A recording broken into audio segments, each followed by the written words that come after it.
MS યુનિવર્સિટીની faculty of performing આર્ટ્સના નૃત્ય વિભાગના પ્રાધ્યાપિકા અને શોધાર્થીએ નૃત્ય વિષયને લગતા લખેલા 3 પુસ્તકનું યુનિવર્સિટીના vice chancellor professor Bhalchandra Bhanage અને પરફોર્મિંગ આર્ટ્સ ફેકલ્ટીના ડીન પ્રોફેસર ગૌરાંગ ભાવસા સાથે વિવિધ વિભાગીય અધ્યક્ષ તેમજ વરિષ્ઠ પ્રાધ્યાપકો શિક્ષકગણ અને વિદ્યાર્થીઓની ઉપસ્થિતિમાં વિમોચન કરવામાં આવ્યું હતું, જે વિશે માહિતી આપતા ફેકલ્ટીના ડીન પ્રોફેસર ગૌરાંગ ભાવસારે જણાવ્યું હતું કે ફેકલ્ટીના નૃત્ય વિભાગના કોન્સર્ટ હોલમાં નૃત્ય વિભાગીય અધ્યક્ષ ડોક્ટર સ્મૃતિ વાઘેલા લિખિત નૃત્યાધ્યાય, નૃત્ય વિભાગ પ્રાધ્યાપિકા ધ્વનિ શાહ દ્વારા લિખિત નૃત્ય વિશારદ ભાગ 1 અને નૃત્ય વિભાગની શોધાર્થી નમસ્યા પ્રજાપતિ દ્વારા લિખિત UGC NET performing art dance એમ 3 પુસ્તકનું વિમોચન કરાયું હતું. આ કાર્યક્રમના આયોજન દ્વારા આજના યુગના વિદ્યાર્થીઓને તેમજ વિદેશથી ખાસ પરફોર્મિંગ આર્ટ્સ ફેકલ્ટીમાં ભણવા આવેલા વિદ્યાર્થીઓને શાસ્ત્રનું મહત્વ તેમજ સંશોધનના કાર્યમાં અવિરત કાર્યરત રહેવાની પ્રેરણા પ્રદાન કરે છે.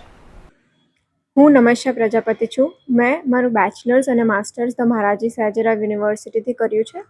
હું હમણાં પીએચડી સ્કોલર છું. અચ્છા, પીએચડીમાં કયા થીસીસ ઉપર તમે કામ કર્યું? અચ્છા, પીએચડીમાં હું કામ કરી રહી છું જે હ્યુમન ઓરા છે એનો ઇન્ડિયન ક્લાસિકલ ડાન્સ પર શું ઇમ્પેક્ટ છે.